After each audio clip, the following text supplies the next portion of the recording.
नमस्कार दोस्तों, स्वागत है आप सभी लोगों का एक बार फिर से हमारे YouTube चैनल में। दोस्तों, आज के इस वीडियो में हम आपको बताएंगे सकट चौथ तिलकुट चौथ 2025 में कब है, 17 की है या 18 जनवरी, चंद्र उदय समय क्या है, पूजा विधि महत्व और निर्जला व्रत कब रखें और सारी विधि आपको इस वीडियो में देखने को मिल जाएगी।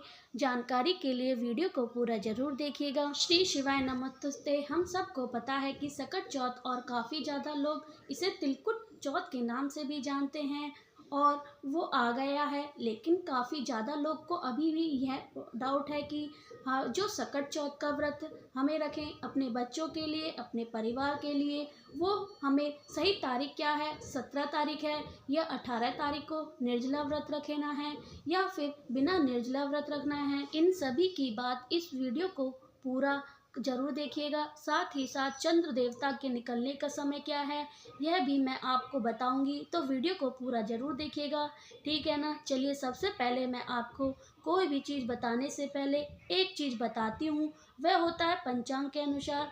महाकाल की नगरी है पंचांग, बहुत ही ध्यान से देखो। मैंने आज आपको बता रखी है कि कोई डेट बताने से पहले कि जो तिथि सूर्योदय के समय की होती है, ठीक है ना, मेरी बात समझ लीजिएगा। और तिथि सूर्योदय के समय होती है, वही तिथि हमारे हिंदू धर्म में सनातन धर्म के हिसाब से होती है।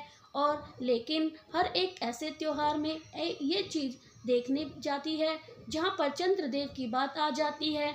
वहाँ पर हम यह देखते हैं कि इस टाइम पर चंद्रदेव निकल रहे हैं, उस टाइम पर कौन सी तिथि है। मेरी बात समझ में आ रही है क्या? आपको बता दें, उदय तिथि को देखते ही देखना है। साथ ही साथ सकट चौथ का पता लगाने के लिए हमें यह भी पता होना चाहिए कि चंद्रदेव निकल कब रहे हैं, उसी के हिसाब से हमें व्रत रखना चाहिए, क्योंकि बिना चंद्र देवता को देखे व्रत कैसे तोड़ेंगे। मेरी बात समझ में आ गई। यहाँ पर आप सभी को एक तिथि कृष्ण पक्ष की चतुर्थी यानी कि यह तिथि सकट चौथ की है। यहाँ पर देखिए, यहाँ पर कब हो रही है, 17 जनवरी को सुबह 4:36 से इस 17 का मतलब 17 सुबह को 4:36 से यह तिथि स्टार्ट हो जाएगी और यह 18 तिथि को सुबह 5:30 बजे से।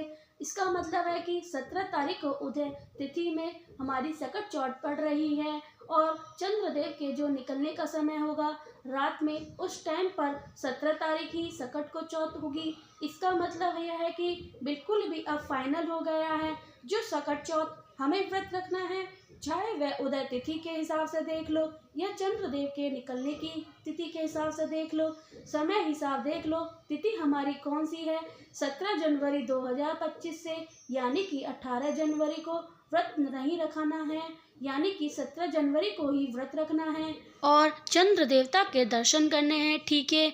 चलिए, अब यहाँ पर हम आपको बताएंगे समापन तिथि कब है, 18 जनवरी को होगी। यह चीज़ें मैंने आपको बता दी। अब यहाँ पर इस चंद्र को अर्घ देखने के बाद व्रत का पारण किया जाएगा। तो काफ़ी लोग यह पूछते हैं कि पारण जो हमें करना होता है निर्जला का, वह उसी दिन करना होता है या नेक्स्ट डे करें। हम 18 तारीख को इसका जवाब देंगे। आप चंद्र राशि को देवता का अर्थ देते हुए इसके बाद पारायण कर सकते हैं। सेम व्रत जो करवा चौथ का होता है, आप अपने पति के लिए रखते हो, यह सेम व्रत होता है, बस आपको अपने बच्चे के लिए रखना जाता है। मेरी बात समझ में आ गई। अब देखिए, चंद्र उदय के निकलने का समय हम कुछ लोग बात कर लेते हैं।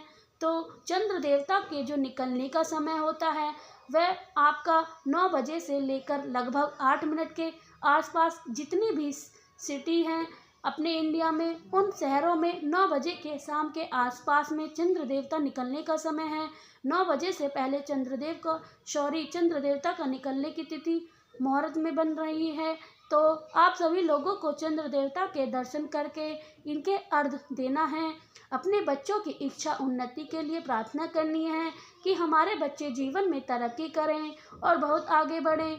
अब यहाँ पर एक डाउट था कि एक बहन का नाम तो नहीं ले सकती, बट ऐसे ही बता देती हूँ। उसका कहना था कि हमें एक बात बता दो कि जैसे मान लीजिए हमारी शादी नहीं हुई है तो हम इस व्रत को रख सकते हैं। वैसे तो कुंवारी लड़की रहती हैं तो व्रत नहीं रहती हैं, पहले ही बता दूं। आप पूजा पाठ कर सकती हो, अर्घ दे सकती हो, व्रत रहने का कोई विद्वान नहीं है। निर्जला व्रत आपको रहना चाहिए, क्योंकि इस व्रत में अपने बच्चों के लिए, बेटों के लिए हमें व्रत रहना चाहिए। बट बहुत सारी बहनों ने कहा है कि हमें अपनी बेटी के लिए रह सकते हैं। बिल्कुल भी आप रह सकते हो। ऐसा नहीं कि लिखा है कि बेटों के लिए ही रहा जाता है, बट ऐसा ही मान्यता आ रही है इस टाइम पे कि हमें अपने बेटे के, मेरे हिसाब से बेटा हो या बेटी हो, हमें दोनों ही संतान हैं, तो हम अपने बेटे के लिए रहना चाहते हैं तो बेटे के लिए रहो, बेटियों के लिए रहना चाहते हो तो उनके लिए रह सकते हो। ठीक है ना। चलिए, अब तो यहाँ पर हमें सारी डाउट दूर हो गई हैं। उसके पारायण कब करना है, चंद्रदेव के दर्शन कब होंगे, सब कुछ मैंने यहाँ पर इस सकट चौथ यानी कि 17 जनवरी करने वाले अपने कुछ उपाय की बात कर लेते हैं, जो कि हमें अपने बच्चों के लिए या अपने परिवार की उन्नति तरक्की के लिए करना चाहिए। ठीक है ना। चलिए समझने की कोशिश करते हैं। देखो, उपाय हमारा दूसरा उपाय है, तो समझने की बहुत ही ध्यान से। जैसे यहाँ पर आप सभी को अनाज का दाना लेना है। नियम क्या कहता है, इस उपाय को हमें गेहूँ लेना है, अपने बच्चों के लिए, परिवार के लिए लेना है। गेहूँ, अगर गेहूँ नहीं मिलता है तो टेंशन मत लो, बिल्कुल परेशान मत हो, कोई भी अनाज का दाना ले लो, अपने घर से ले सकते हो, कोई भी अनाज का दाना, कोई दिक्कत नहीं है। ठीक है ना। कितने दाने लेते हैं बात तो ये पड़ती है, दाने भी नहीं गिनने हैं। एक छोटी सी कटोरी लेना है, उस कटोरी में भर कर रख देना है। अब इसको उठा करके अपने घर में जो भगवान गणेश की फोटो हो, मूर्ति हो, प्रतिमा हो, उन्हीं के पास इस उपाय को करना है। थोड़ा तरीका समझ लीजिएगा। आपको इस उपाय को करने से पहले चंद्र देवता को अर्घ देना है और इसके बाद में उपाय करिएगा। ठीक है ना। चंद्र देवता को अर्घ दे दिया। अर्घ देने के बाद जब आप अपने घर के नीचे आंगन में आओगे भगवान गणेश के पास, तो वहाँ पर 2 काम करने हैं। पहला काम करना है, यहाँ पर एक छोटा सा आसन बिछा देना है। ठीक है ना। आसन बिछाने के बाद में जो दूसरा काम करोगे, वह एक साइड में आपको घी का दिया जलाना है, गोल बत्ती का लगाना है भगवान गणेश के पास में, और दूसरी साइड में जो आपके पास अनाज का दाना है, उसमें से छोटी सी कटोरी में आपको भगवान गणेश के पास में रख देना है। तो इतनी बात समझ में आ गई। जब आप इतना काम कर लोगे तो भगवान गणेश से यही विनती करना है कि यही प्रार्थना करें कि हे विघ्नहर्ता, हे भगवान गणेश जी, आज इस सकट चौथ के अवसर पर हमें अपने बच्चों के लिए, अपने परिवार के लिए इस उपाय को कर रहे हैं। हमारे बच्चे कहीं पे भी बाहर जाते हैं, किसी भी परीक्षा में बैठते हैं, उनका सिलेक्शन नहीं होता है, उनके अच्छे नंबर नहीं आते हैं, या हमारे घर परिवार का यह सदस्य है, इनका बिजनेस है, जो भी इनकी इच्छा पूरी नहीं हो रही, यह सभी किसी भी काम से हो जाते हैं, उसका काम नहीं होता, आप इसकी इच्छा को पूरा करें, इतना कह कर के आप वहाँ से हट जाना है। जब यह दीपक आपको जलाना है और ठंडा हो जाए, फिर आप इसे अनाज के दाने को किसी छोटी सी डिब्बी में संभाल कर रख लेना है। आपके घर का जो भी सदस्य, चाहे वह पुरुष हो या स्त्री हो, चाहे बेटा हो या बेटी हो, हस्बैंड हो, वाइफ हो, कभी भी बाहर, घर से बाहर निकलने 2-4 दाने वहीं अनाज के दाने डाल देना और उनकी जेब में, उनके पैर पर रख देना। वो उसे लेकर किसी भी काम के लिए जाएंगे, उनको सफलता जरूर मिलेगी। भगवान विघ्न हरता उनके जीवन के विघ्न को उनके हमेशा हमेशा के लिए दूर कर देंगे। सकट चौथ का यह बहुत प्यारा सा उपाय है, आप सभी लोगों को जरूर करना है। ठीक है ना। चलिए, तो यहाँ पर हम लोगों ने बात कर ली अपने 2 उपाय की।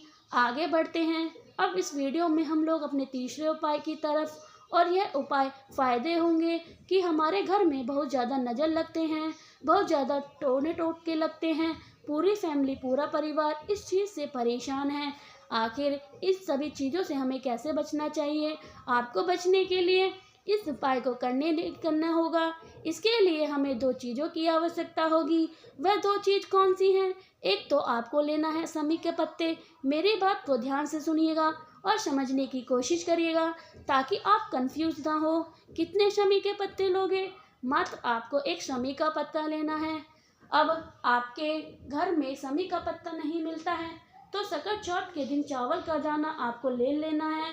ठीक है ना। तो शमी का पत्ता ले लें और चावल का दाना ले लो। साथ ही साथ आपको काले तिल भी लेने हैं, ठीक है ना। ध्यान रखिएगा, जो काले तिल लोगे वह आपको मात्र 11 दाने लेने हैं, इससे ज़्यादा नहीं लेने हैं। कितने दाने? मात्र 11 दाने आपको काले तिल के लेने हैं। आप एक समी का पत्ता और 11 दाने काले तिल के, जितने भी घर हो, कमरे में रूम हो, उन सभी कमरों में एक बार घुमा लेना है। पूरे हर जगह घुमा लेना है और घुमाने के बाद में इन दोनों चीज़ों को आपको परिवार में जितने भी सदस्य रहते हैं उनके हाथ से एक बार स्पर्श करा देना है, एक बार टच करा देना है और फिर टच करा करके आपको अपने घर के मेन गेट के बाहर कहीं भी मिट्टी हो, बहुत दूर पे नहीं, थोड़ी ही दूर पे, अपने मेन गेट पे अगर उससे नीचे आप दबा देते हो तो यकीन मानिए कोई भी समस्या आपके घर में नहीं आएगी। और जो भी व्यक्ति आपके घर में नज़र टोने टोटके लगाने की कोशिश करेगा, इस इंसान को नज़र टोने टोटके होंगे और उसी के ऊपर फिर से आ जाएंगे, ठीक है ना। करिएगा ज़रूर। 3 उपाय आपको समझ में आ गए होंगे। एक सबसे स्पेशल और बहुत ही फेमस यह उपाय है, इसी की बात हम लोग इस सकट चौथ पर करने वाले हैं। एक छोटा सा काम करिएगा, जल्दी से वीडियो को लाइक करिएगा। जितने भी भाई बहन मेरी पहली बार आवाज़ सुन रहे हैं, चैनल को ज़रूर सब्सक्राइब करिएगा, ठीक है ना। देखिए, समझने की कोशिश करिए। यहाँ पर आपके जो बच्चे बहुत बीमार हैं या आपके घर में कोई ऐसा बच्चा है जो बीमार रहता है, ऐसे बड़े हैं जो बहुत ज़्यादा परेशान रहते हैं, तो आपको क्या करना है, इसके लिए एक तांबे का लोटा ले लो, ठीक है ना। तांबे के लोटे में आपको जल भर देना है। जल के अंदर आप एक बेलपत्र डाल दो। क्या डालोगे? बेलपत्र, ठीक है ना। अब जल के अंदर जो बेलपत्र डाला है, इसको किसी कटोरी से, किसी प्लेट से ढक दो और ढकने के बाद में सकट चौथ के दिन आप अर्घ दो। तो चंद्रदेव के चंद्र देवता को अर्घ देने के बाद उस लोटे को चतुर्थी तिथि पर पूरी रात, जो बच्चा चंचल है, क्रोध करता है, बीमार है, बच्चा बड़ा बूढ़ा हो या स्त्री हो या पुरुष हो, कोई भी हो, उसके कमरे में पूरी रात रख देना है। और अगले दिन 18 तारीख को पड़ेगी पंचमी तिथि। इस पूरे कलश को उठाना है और आपके घर में जो महादेव का शिवलिंग है पूरा का पूरा एक साथ समर्पित कर देना है। जो भी रोग बीमारी आपके घर में आने वाली होती है वह सारी खत्म हो जाएगी, ठीक है ना। करिएगा ज़रूर। हम लोग यहाँ पर बहुत सारे उपाय की बात की है, साथ ही साथ बात कर लिया है ये आखिरी चंद्र उदय का समय क्या है और सकट चौथ का पर्व कब रहने वाला है, व्रत कब करना है। तो वीडियो पसंद आई हो तो लाइक करिएगा। कुछ पूछना है, नहीं समझ में आया तो नीचे कमेंट सेक्शन में पूछ सकते हैं। और जितने भी मेरे भाई बहन पहली बार आवाज़ सुन रहे हैं तो चैनल को सब्सक्राइब जरूर करिएगा। श्री शिवाय नमस्तुते, हर हर महादेव, ओम नमः शिवाय जरूर लिखिएगा कमेंट बॉक्स में।